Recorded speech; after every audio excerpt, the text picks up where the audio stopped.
Hey guys, welcome to a new video. In today's video, I'm going to be showing you how to do niche research for Redbubble. All the research that I'm going to show you is going to be backed up by data, and very much do I recommend that you utilize data to make your selling decisions. So every single piece or design you upload onto Redbubble, you're going to back it up by data and prove from a statistical perspective that it can make you money.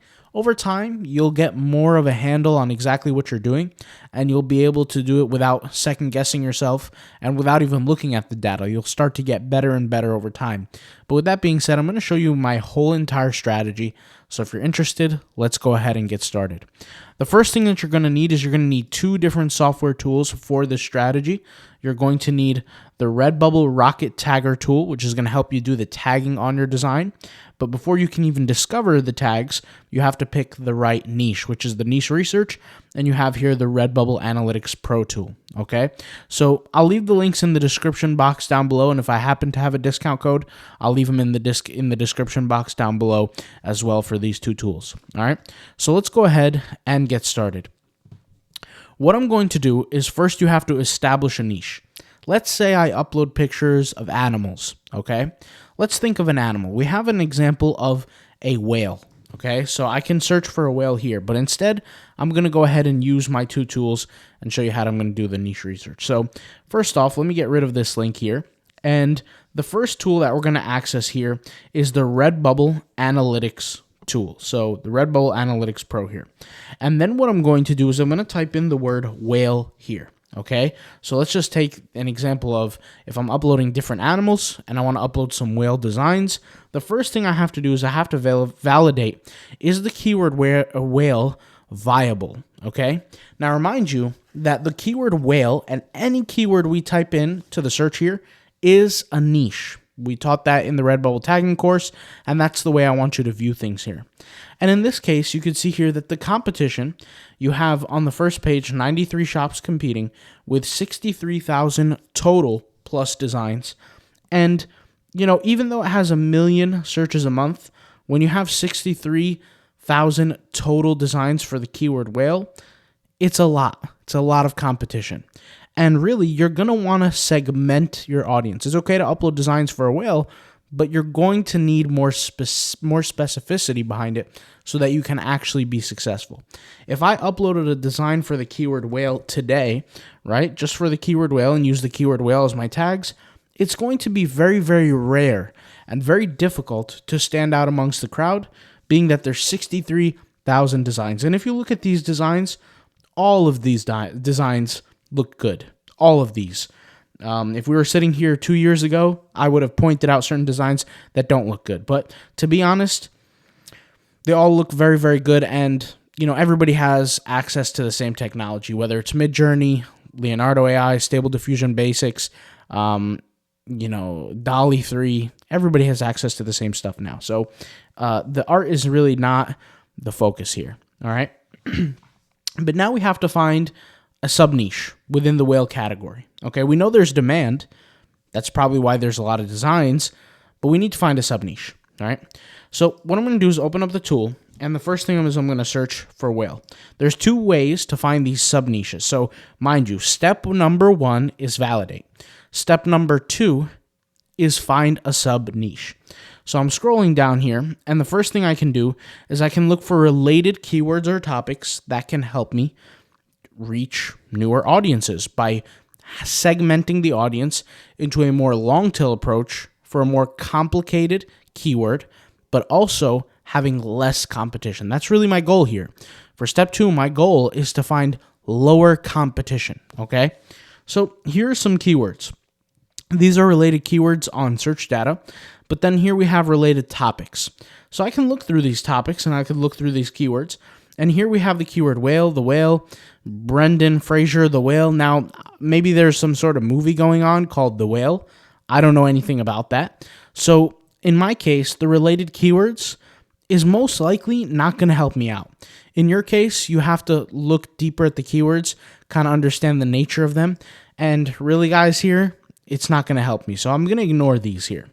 Now, in terms of related topics, let's see what people on Google are typing in. And they're typing in keywords like whale, the whale, we have blue whale, we have sharks, we have blue, we have whale watching, we have orca, we have whale shark, we have beluga whale, we have sperm whale, we have large humpback whale. There's a lot of different keywords. This is interesting. Let's take the word humpback whale. Okay, I could take the word humpback whale. And let's just put that to the sides in our brain here, like to the left-hand side. And let's see a second strategy to potentially find any other keywords that could potentially relate. So I'm going to go ahead and click on this coin icon here, which is the generate tags. And I'm just going to type in whale as well. And I'm going to see, right, what kind of potential topics or subtopics can arise from the keyword whale. Now, although this is a keyword tagging tool, I do not use it for tagging. I'm just simply, once again, sharing my personal strategy. I do not share it for tag. I do not use it for tagging, but I do use it to find different keywords.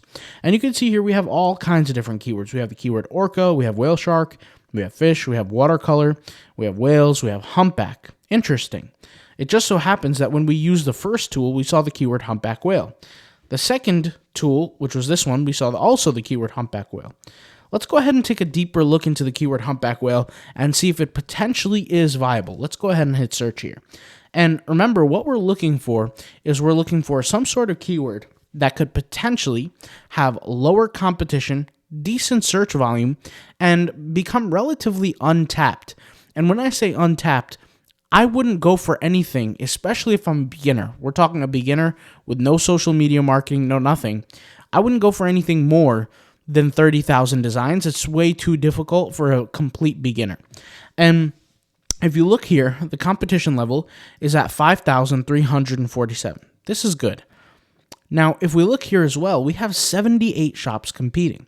Guys, with 5,300 plus designs, that means there are multiple pages on Redbubble that are filled with just designs related to humpback whales. But at the same time, on the very first page, there's 78 shops competing. That indicates to us that a shop has more than one design uploaded, okay? And if we look here, there are 246,000 searches a month on Google. And remember, Google is one of the largest, it is the largest or direct organic contributor to Redbubble. And Google is actually the direct contributor to 90% of the websites on the internet, right? Because most people get their traffic from where? From Google. Now, things have been slightly changing over time because of Bing, GPT, all these kind of things, but let's just keep things simple for now, okay? So with 246,000 searches and a competition of 5,000, we're looking at some decent numbers there. Now, if we go ahead and scroll down, right, we see this trend. This trend indicates to us that the trend is relatively stable throughout the year. We have a low of what, 45, right? 41 maybe for a trend. And without this peak, everything is pretty stable. And this is what I look for a keyword. So in terms of a trend, what I'm looking for, or what I'm not looking for rather, is I'm not looking for a drastic peak and then a drastic drop off and then almost no traffic for the rest of the year. I don't want that. I want a consistent amount of traffic throughout the year. Why? Because the more traffic that's consistent, the bigger chance that I have that my designs are going to be seen. All right. So now, after validating certain things, I can go ahead and I can verify my validation. 78 shops competing, that means certain stores create more than one design. Logically, why would one store create more than one design? Well, the only time a store that actually ends up on the first page would create more than one design is if that design is actually profitable. So let's go ahead and scroll down. And indeed, we do see that there is profitability for the keyword humpback whale. And once again, this is just through verification. The very first store has uploaded 11 entries, and this is the store name. We could actually click on the store name and see some data behind the store, and you could see that this person has uploaded all kinds of sea fish animals, whales, dolphins. This looks like a whale shark. Just so many animals, which once again goes to further prove our point with profitability. You're talking about a store with 250 something designs. If the niche wasn't profitable, most likely a store owner wouldn't go out and create 200 plus designs on a certain category. And also, this also leans to the idea, which I've said before many times on this channel and even on our paid courses, where I say when you create a store, stick to a niche. Stick to a niche that you can keep adding content to, because average order values and a host of other details that we don't have to go over now. But you get the point. So that's a lot of designs. And like I said, 11 of those designs happen to be on the front page for the keyword humpback whale. Interesting. Let's go ahead and keep looking for some more data on this keyword, right? So if we hit search here, once again, this is just for the data, right? Give it a second. We have it's processing, but we have our competition, shops competing, right? We went over all that. We went over our Google search.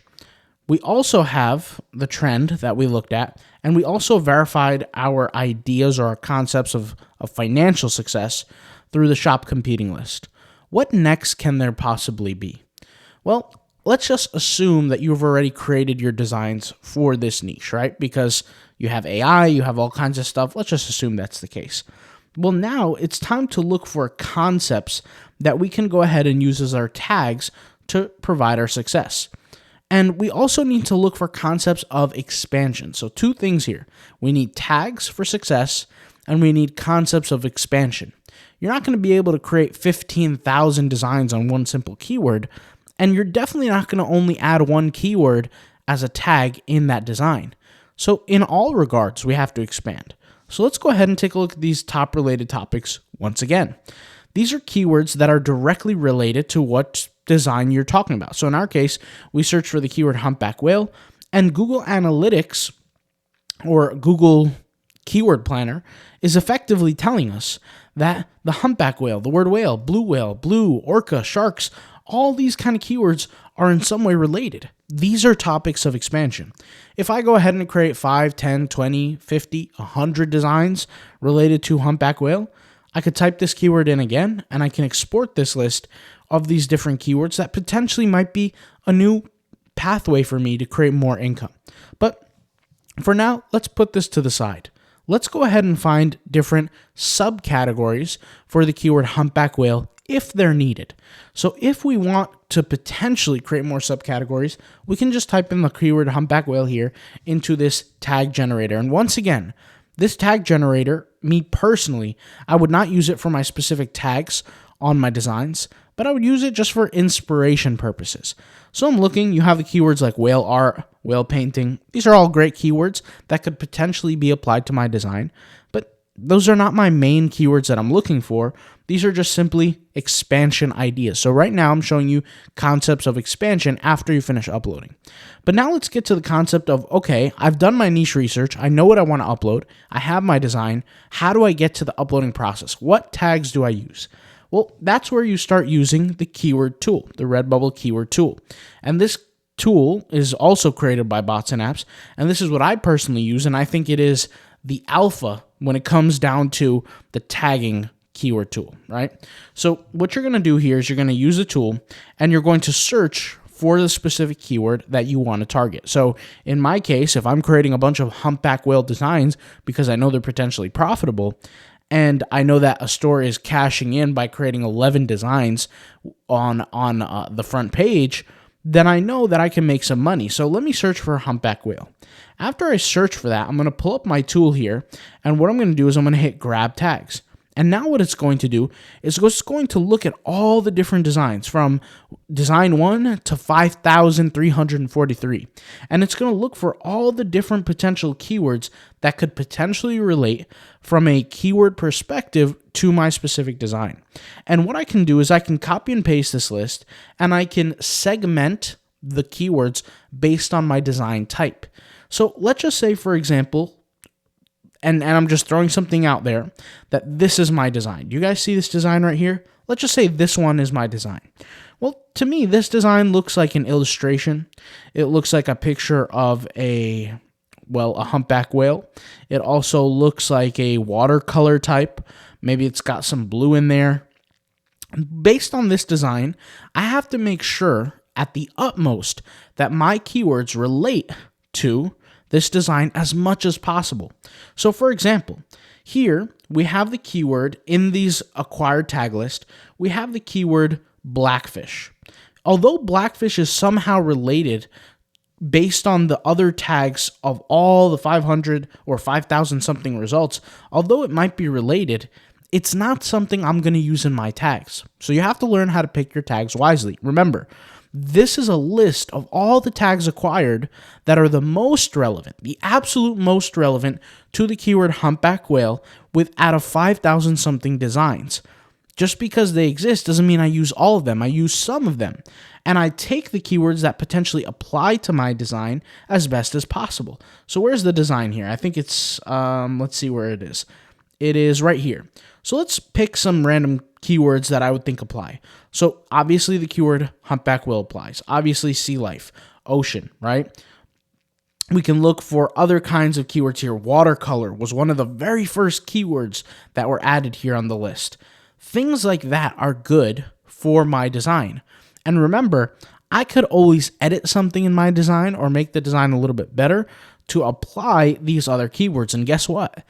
Redbubble works off of a relevancy standpoint, and I'll explain what I mean. When I click on any type of design, how does Redbubble know to place certain designs here? How do they know? It's because they deem designs similar based on the keywords that they have in their tags, okay? So based on that data alone, then I know all the keywords in that list that were just given to me are similar, right? The tags are similar, and the designs that acquire those tags or that have those tags are deemed similar. So what I would do is I wouldn't just imagine random keywords that could potentially work for that design, although I could be right some of the times. I want to make sure from the machine's perspective, what are the most relevant? What are deemed the most relevant? And that's what the machine does, because the machine doesn't just pull keywords out of thin air like from GPT. What it does is it does not use GPT at all. It takes in all the data from every single design ever listed for this keyword, finds the most relevant by what's been used most frequently, and then applies it through a process of elimination. So for example, let's just say there was a niche with 15 designs, and one of the designs had the keyword goat in it, but it was related to humpback whale, right? Like for example, let's just say out of all the 15 designs, I own one of them. I added all the perfect keywords like humpback whale, all kinds of stuff like that. And then I added the keyword goat at the end of those tags. Well, the machine is not going to pick up the word goat because goat has literally nothing to do with the topic at hand because no other designs incorporate the keyword goat. Does that make sense? That's a very, very important thing I have to hit home, because that's how the Redbubble algorithm works from a tagging perspective. And remember, the Redbubble algorithm works off of 3 pillars. It works off of relevancy of keywords. That's the first one. The second one is sales, and the third one is favorites, right? The organization of the designs from first to last has to be with relevancy of keywords and sales, right? When there are no sales, then how else is it deemed? It's deemed through keyword relevancy and favorites. A lot of people think that the favorites are for sellers. They're not for sellers, they're for buyers, okay? That's very important. And obviously, I can't sit here and start favoriting things now because I'm not logged in. You could see here I'm not logged in. But once you're logged in as a customer, you can favorite designs, and the designs that get more favorites rank higher. Now, you may say to me, how do you know that the designs that favorite more rank higher? Well, I didn't make that up. I ran an experiment. I tested it live, and I actually hosted the experiment on this YouTube channel where I said, let's try it. And I created a brand new account, and what I did was I created a bunch of designs, right? Or I didn't create them. I just downloaded them from the Unlimited tool, which is perfect for Redbubble. But I downloaded them from the Unlimited tool, and I searched for, I believe, horse it was. And I searched for horse. I hit search. I actually used black and white art, and I hit search. And it pulled up pictures of horses for me in black and white, just like these. And I took them, and I uploaded them. And what I did was I got a whole bunch of favorites on my account. Okay, I got hundreds of favorites every day. And then what I did was I took a design of a horse, right? And I uploaded it with the exact same tags, but it had no favorites. And then I checked which ones ranked higher and which ones ranked lower. And the ones with the favorites ranked higher than the ones that with the no favorites. But meanwhile, they both had the same keywords in the tags. They both had the exact same designs. They both had everything the same. Even the title was the same. The only difference was the number of favorites, and the ones that had more favorites ranked higher. And once again, you could see all these videos. You could even search for the experiment in my YouTube channel. It's all there. We have over 1,000 videos, right? And it ranked higher. And this actually proves two things. The first thing it proves is that if a design is newer, that has nothing to do with the relevancy-based tagging. And when I say relevancy-based tagging, I'm talking about the default filtration that Redbubble provides. Whenever you search for a keyword in Redbubble, it automatically selects here most relevant. It does not select newest. It does not select best-selling. It does not select trending. It selects most relevant because that's what's going to be most relevant to the buyer, right? And that's not a bad thing. That's a good thing, right? And for us, the newer designs didn't show up higher on most relevant. It was the designs that are truly most relevant. How are they determined? Once again, through 3 categories. You have keywords, you have favorites, and you have sales. And in our case, the favorites were different. The sales were the same, which was all 0. And the number of keywords and tags and the relevancy of those keywords were the exact same. We use the exact same keywords for every single design, or tags rather. So that was the only variable that was different, and yet those designs with the more favorites ranked higher. The point with all of that I'm saying is now you know how to do the niche research and the tagging, okay? As far as the favorites, how do you acquire more favorites? We have the Redbubble favorite tool that I've been using here for a long time, and in fact, we've been making videos about this in the very beginning. I think I made maybe a good 5-6 videos on this, including the videos with the experiment. So if you guys have any questions whatsoever, leave them in the comments down below. But as a beginner, this is how you do the research. And I've taught this once again in other videos, but because our audience is growing, new people are getting access to Redbubble, they want to start their journey. Hopefully this video helps out. Something that I'll also add is one of the powers of keeping a store in the same niche is once you master the lists of keywords and you start kind of categorizing the keywords of tags that come up, you can start creating designs consistently and stick in the same niche and know exactly what keywords you have to add without necessarily looking at the list, because you've run it so many times, you used it so many times, you've studied it so many times by adding keywords for your previous designs that you could just add more again and again and again. And really, that's just one of the effective ways of getting better with time. You know how they say practice makes perfect? I just say practice makes better, and it gets you better at tagging for that specific niche. So sticking to a niche is invaluably helpful. It helps you speed up. It helps you work faster. It helps you understand your niche more. You get a handle on things.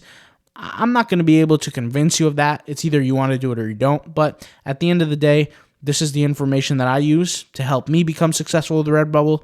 Thank you guys for watching. Hope you enjoyed, and I'll talk to you guys soon. All right? Peace out. Bye.